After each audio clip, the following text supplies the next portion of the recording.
This video is brought to you by Raycon.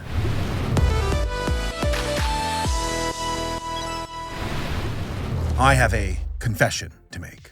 I only recently watched Helluva Boss. Yes, I know, it's shocking to me too, especially considering the circumstances. But damn it, I was busy watching Fairview and Red Ape Family. Why watch Helluva Boss when I'm already living in hell?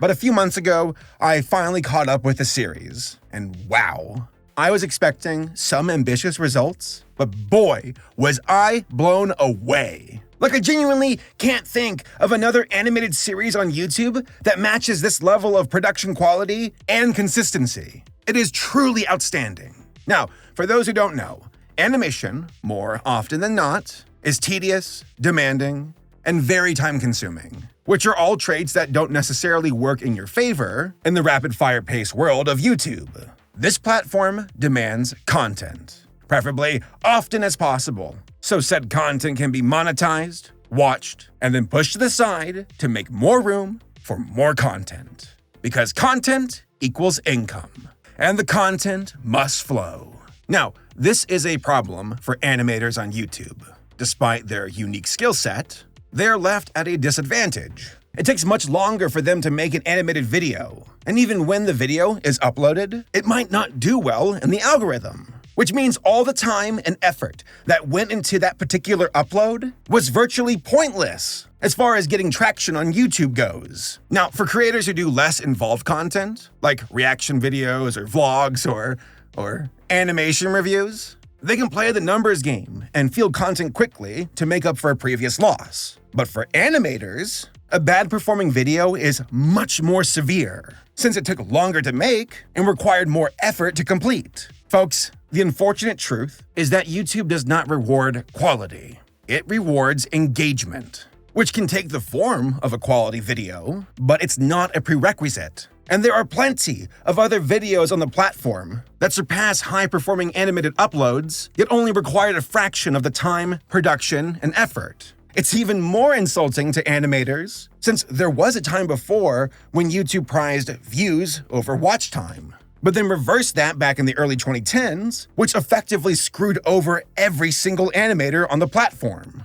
So yes, it is a very hostile environment for animators on YouTube, especially for the ones who want to go all out when it comes to the quality of their content. They run the risk, YouTube doesn't, which is why so many animators switch to a presentation style that has a more streamlined production that isn't as demanding. Fewer frames, a simpler style, more character-focused. It was a smart way to adapt, and it's a method that holds true to this very day. But that brings us back to Helluva Boss, an animated series that swung for the fences when it came to quality and quantity. For the record, there are many noteworthy uploads on YouTube that feature amazing animation, but very few of them can keep up with Helluva Boss when it comes to production of this caliber. Like I said, YouTube is a cruel mistress and can be very unpredictable and unforgiving when it comes to uploads, especially for animated uploads, and even more so when it has to do with adult-oriented content. When YouTube drops an age restriction on a video,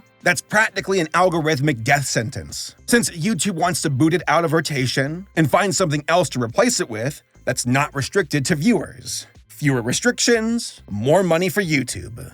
Don't rock the boat now, or they might throw you overboard. Now, despite the potential disadvantages they faced, the team behind Helluva Boss were not deterred. They wanted to tell their stories about irreverent demon assassins who kill and cuss and get all kinds of spicy. And lo and behold, it is one of the biggest animated hits on YouTube, with each episode breaking more than 20 million views each. Again, I cannot overstate how miraculous of an accomplishment that is, which makes me wonder, how did Helluva Boss pull off such a big win against such staggering odds? Now, I think I know how, but we'll talk about that here in a bit.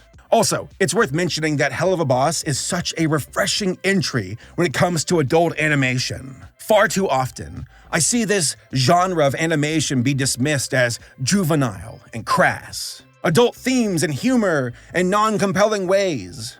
But that is just a stereotype that is fortunately starting to recede.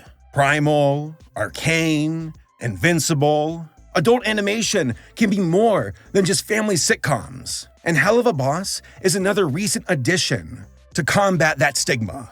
How, you ask? Oh, I'll tell you. Let's just say that what I thought would be a casual and silly show ended up with a lot more character growth than I ever expected. Like, I was legit invested in these characters and was even coming up with fan theories. Nerd! I feel so dirty. So, folks, let's take a closer look at a show that defied the YouTube algorithm and also made its mark in the world of adult animation. But before I do, I got a question. Where's episode 8? Where's the season finale? Yeah, it's what I thought. A bunch of lazy animators just dragging their feet. Where's my free content? Gonna have to do it myself. You know what? I will. Here, behold, the true season finale for Helluva Boss. Enjoy. And do not steal. It's my original characters. I'm gonna tell you about, because Helluva Boss crew, you're wonderful. I love you. You're taking too long. Where's my free content? Get to work. This is what's gonna happen for episode 8, folks. Don't worry, I got you. Open hell, and you got Blitz, and you got Millie and Moxie and Luna. God bless her, because you gotta have your furry girl, you know. This is finale time, dude. So all this build up throughout the season, you can call it a season. Yeah. They're going to heaven to kill God. Kill God. Yeah. Think about it. What's a bigger hit? Who took the hit on God then? Satan from Hazbin Hotel. Boom. Okay. Yeah. There's like a desk and it's like, I have a job for you.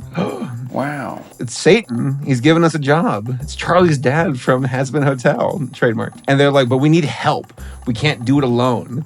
We have to get a new member to help us out.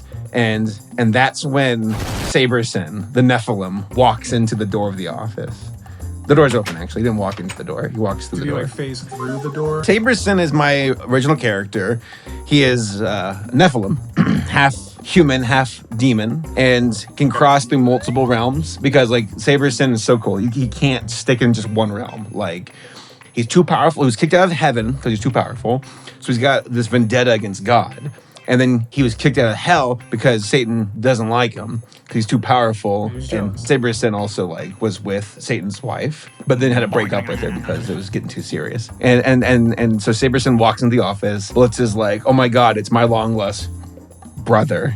What? Half human, half demon, half angel. Correct. It makes sense. Luna sees Saberson walks into the office and her eyes grow wide, her tail's wagging, and I'm like, Luna. Saberson's like, Luna, how have you been? How have you been since the breakup? Saberson and Luna used to date.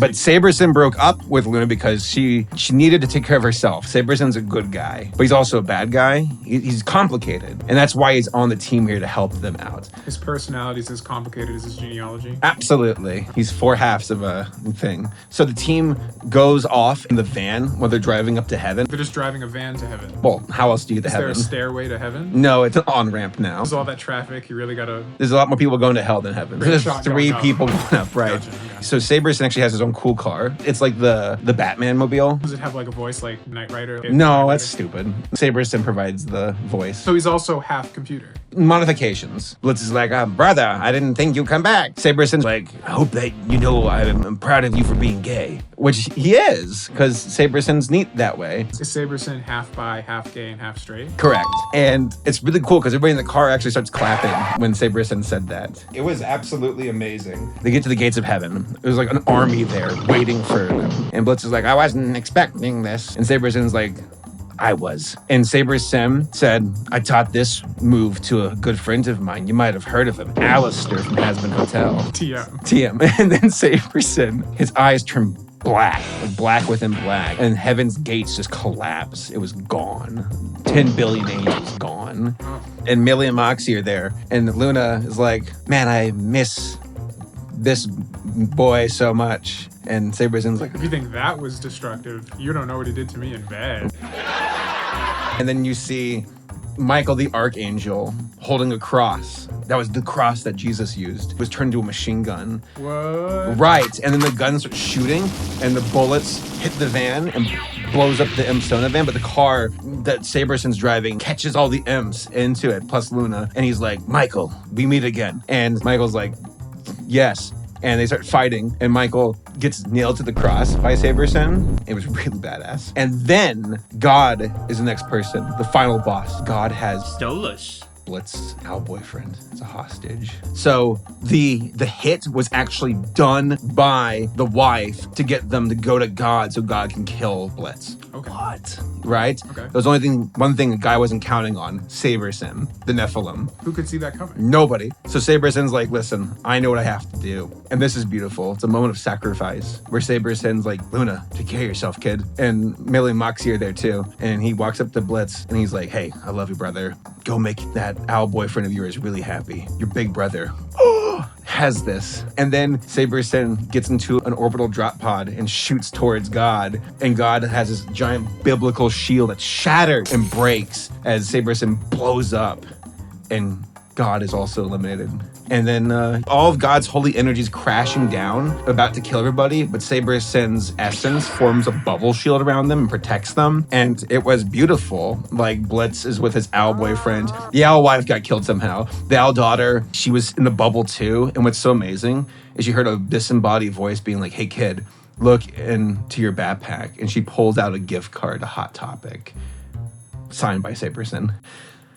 But then they go back to hell. It's a really somber scene because there's a funeral and they're burying Saberson. Luna's crying. She's like falling on the ground weeping. Millie and Moxie are there too. And Blitz shakes his head and he's like, I should have been a better brother. But then he heard a voice say, but you can be a better husband. And Blitz is like, that's it.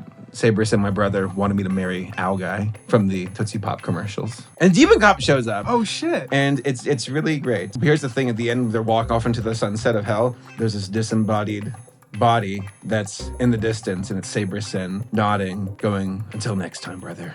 Until next time. And then immediate cliffhanger for season 2. The god, he's on the ground dead, but then the other gods from other religions, like Shiva, is like, they killed the Christian god, but we are still here. We must stop Saberson together. Because they're like, we know he'll come back. And Millie and Moxie are there too. So. And then Owl Guy's wife is there too. She somehow survived. She puts on the crown of heaven and she's like, I'll do it myself. Oh, shit. And that is season 8 of Helluva Boss. Part 2. So the credits roll. And then Charlie from Hasbin Hotel, trademark, is like, we have our newest guest to rehabilitate. Doors open. It's Saberson. He lived. Fuck. And he's like, I'm here to help. To help you out. The end. So he's going to be in both shows now. Yes. Isn't that cool? It's amazing. Thank you. Enjoy. Viv, you can bill me in the mail. No, write me a check in the mail. Cool. Shut the fuck up. So, what are the origins of Helluva Boss? And why did it blow up to such a massive degree on YouTube? A website that is notorious for being such a hostile platform to high-quality animators. Well, it makes the most sense to start off with the person who created the actual series, Vivian Madrano, aka Vivzipop, aka Hot Topic Trash. Got him. But seriously, take me back to the good old days. I miss going into Hot Topic and feeling safe. Where's my Linkin Park and my Invader Zim t-shirts? Vivzy is probably one of the most successful online animators ever. And it's such a surreal experience for me to personally view her ascension from the sidelines. She launched her YouTube channel in 2012 and would upload her student films and personal projects to it. For me, it was Vivzy's video, Die Young, an animated music video using the very same song from Kesha, that caught my attention, and also the attention of tens of millions of others. The project definitely showcased Viv's unique art style, a style that undeniably vibed with many viewers. Now fast forward to 2019 and Hasbin Hotel, the online pilot that knocked it out of the park for Vivzy and her channel. Funded by fans and done with a small team of independent creators, Hasbin Hotel was a massive hit and is currently sitting pretty at 74 million views, with an official series that was picked up by A24 on the way.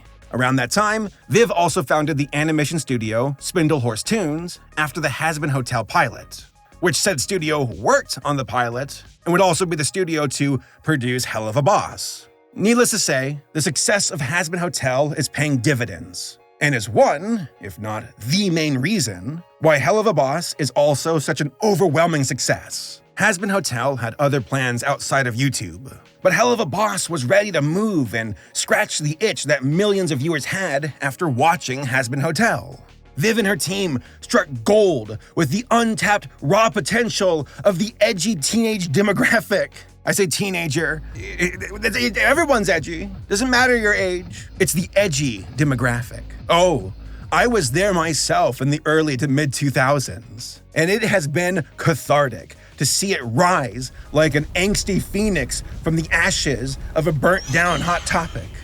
Again, I cannot overstate how insane and rare it is to see such a high-level production done by freelance creators online for free, on YouTube no less. In order to achieve that level of sustainability, you need an overwhelming amount of dedicated support, which Viv and her team absolutely have. Merchandise, team Q&As, where the viewers can chat with the actual team, charity live streams, behind-the-scenes uploads that explain their creative process, role-playing accounts on Instagram. Folks, this is next-level stuff, and it's all powered by the perseverance and talent of an online team of creators who truly care about what they're making and the fans that support them. So, that brings us back to YouTube. YouTube. Like I said earlier, the platform almost seems like the antithesis to animation uploads, with all of its hazardous behavior in order to appease the algorithmic gods. But Hazbin Hotel was so successful, so unbelievably popular, that it created an opportunity where, in its vacancy, due to other plans with A24, Viv and her team were able to fill the void with Helluva Boss, which ended up going the distance in a very organic and satisfying way. And all YouTube had to do is nothing. There was a moment where episode 3 of Helluva Boss was age-restricted, despite the upload itself warning viewers and being designated for adults only. But fortunately, YouTube lifted the restrictions and haven't, to my knowledge, messed with Helluva Boss ever since. YouTube, you gotta figure this out. You gotta figure out your policy for adult animated content. So Helluva Boss isn't the exception, but instead the beginning of a new norm for your platform. There's obviously a demand for it, so why deny it? Age-restricting a video makes sense on paper to protect young viewers, until you realize that, oops, it also kills the video's momentum and the algorithm. This type of shotgun approach comes with way too much collateral damage, and only deters creative freedom and forces newcomers to play it safe, which stagnates said content. Hopefully, YouTube will notice the success of Helluva Boss and reassess its policies for adult animated content on YouTube, so more creators can have a chance in an exciting and growing field of animation. Maybe I'll even launch my own show, a spin-off from Helluva Boss, starring Sabersen. Do not steal, don't you even think about it. That's my character, back off. He's dating Luna. I'm a sad man. So, what's Helluva Boss about? Heads up, I'll probably hit some spoilers during this section, so here's your fair warning for those who have not seen the series yet. So, the series itself is about an assassination company in hell called Imp, aka Immediate Murder Professionals. You got the Imp boss, Blitz. Imagine Michael Scott from The Office, but meaner and more cynical, and somehow even hornier. Then you got Moxie, another imp who is more of the nerdy straight man who objects to the chaotic methods of Blitz and gets dunked on for doing so. Don't worry about him though. His imp wife Millie has his back, and the two are absolutely in love with one another. It's genuinely cute. Millie herself is bubbly and smiley, but can also level a bitch if need be. Then rounding out the team is the hellhound Luna. Ooh. Blitz's adopted daughter, I think? I'm pretty sure. I think he adopted her at the age of 18. So she was 18 at the orphanage when he adopted her, which is like bizarre, but a really fun dynamic. I'm an orphan, okay? You're what? I'm an orphan. Orphan. Yeah, an orphan. You're a little too old to be an orphan. Just like Blitz, she too is irreverent and cynical, but is much less interested in her job. She prefers to sit around on her phone and keep to herself unless a furry boy catches her eye. Hey, back off! She's mine. Now, that is it for the main cast of the company. But you got other recurring characters like Verosica, Octavia, Vortex. But it's safe to say that Stolos is the most prominent character outside of Imp, due to his complicated history and relationship with Blitz. Stolos is an eccentric, well-to-do owl demon aristocrat of hell. That's a mouthful.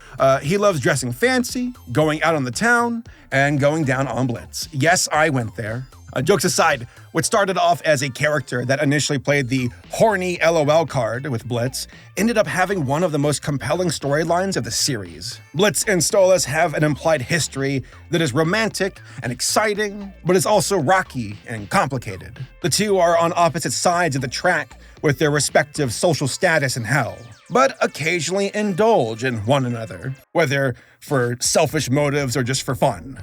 Stolos here is miserable with his keep-up appearances marriage, and is emotionally distant to his wife and also by proxy, his daughter. Stolos feels suffocated by it all, but gets the occasional breath of fresh air when he's with Blitz and can cut loose. In this pursuit of Stolos trying to find genuine romance and excitement in his life, he hurts his wife, he hurts his daughter, he hurts Blitz, and he also hurts himself. Blitz, too, also has unresolved emotions and trauma from his upbringing, and with Stolos, knowing that what they share is looked down upon in hell, and is instead built on wishful infatuation and not a practical foundation.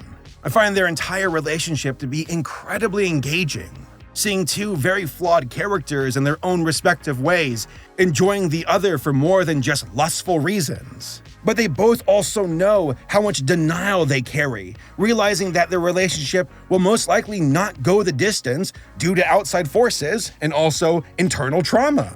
Bruh, this is a show that I thought would be about silly, horny demons shooting people, and here I am being invested, and I haven't even brought up the other plot points yet. Literally, what the hell? As the series continues, characters that start off one note begin to become a bit more nuanced. What starts off as an episodic show that plays archetypal characters off each other begins to evolve into a character-led story that brews just under the surface of the direct goings-on of each episode, while also using those same plot points as world-building. Moxie and Millie's relationship grows beyond a punching bag for Blitz. Luna's I don't give a damn attitude is shown to be the mask for a socially awkward person who is unable to express her emotions. Blitz's relationship with Stolos, which could have easily devolved into a borderline offensive punchline, is probably one of the most natural examples of LGBT representation in a long time.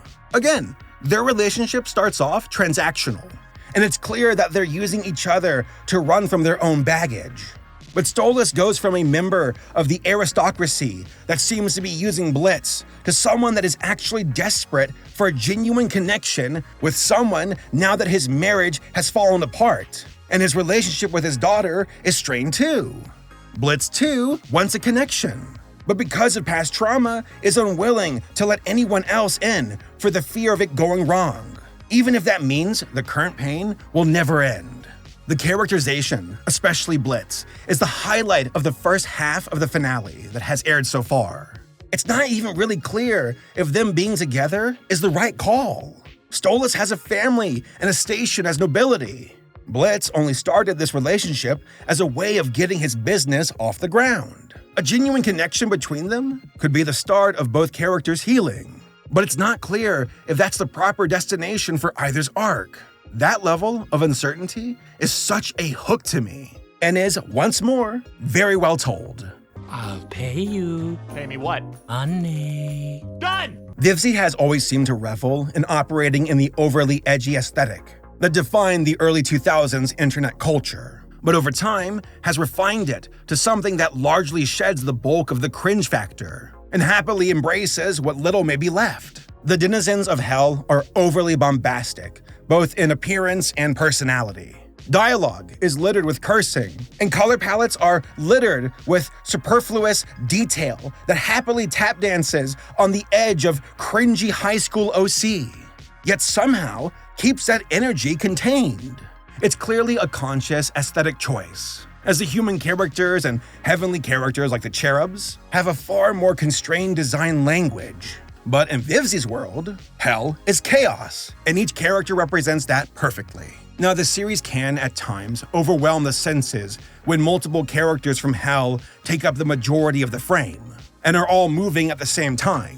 But the animation is so consistently well done that it never becomes too much of a hot mess, except for the scenes where a visual mess is clearly the goal. Yes, the designs of the characters can be very extra at times, but it works with the overall energy of the series. Another point of praise for Helluva Boss is the voice acting. You got Erica Lindbeck as Luna, Vivian Nixon as Millie, Bryce Pinkham, I hope I said your name right, Pinkham? I'm stupid. Bryce here as Stolos, and then Richard Horvitz, the voice of Zim from Invader Zim, as Moxie. Again, Viv just radiates 2000's Hot Topic energy, and having Richard as a voice actor in Helluva Boss is definitely proof of that. But I gotta give massive props here to Brandon Rogers as Blitz. Sometimes you just look at a character and internally know what they would sound like, and Brandon Rogers just nails it. Also, the songs are amazing. That was another unexpected surprise. Once more, talk about a series that fires on all cylinders. It is wild to think that only a few years ago, Mystery Skulls was a landmark achievement in online animation. No doubt a beautiful piece of work, but it was only just over 4 minutes long. The Bony community was struggling to put together a single episode's worth of show-accurate animation, accomplishing the feat twice to mixed results. And as an aging millennial, I can remember when the peak of online animation was the humble Metal Gear Awesome series. To think that little over a decade later, we would have an entire animated series on YouTube that embarrasses the majority of professional adult animation on both a technical and narrative level that don't have created by Gendy Tartakovsky somewhere in the credits is nearly as staggering to me personally as it is a landmark achievement. The fact that technology has improved so much that consumer tech can allow a pipeline for creating a full-fledged cartoon with the majority of everyone most likely working remotely due to the pandemic is mind-blowing.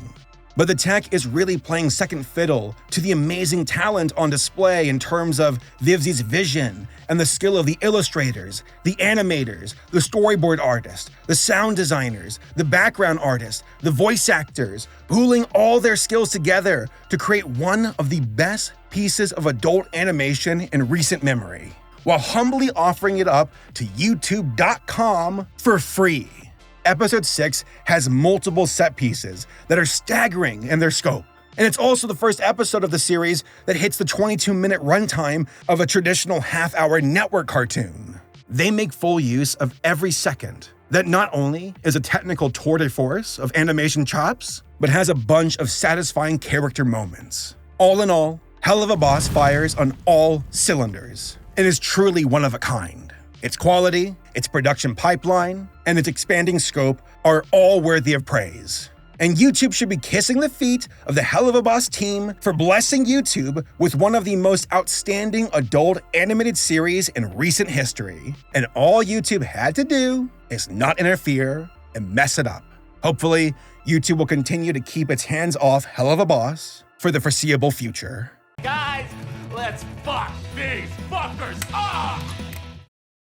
In conclusion, Helluva Boss is definitely one of the most impressive success stories I've ever witnessed on YouTube, and it just keeps growing. Lord knows how difficult, unpredictable, and unforgiving YouTube can be when it comes to mature content on the platform, especially for adult animation. Months worth of effort and planning and resources can just go right up in smoke if YouTube takes issue with the upload. But Helluva Boss has been able to walk that tightrope successfully. If anything, YouTube should be excited about Helluva Boss, and that such a successful trailblazer for online and adult animation calls YouTube its home. The sheer size, quality, and scope of this series is truly exceptional, and has set a bar that I'd imagine many animators aspire to.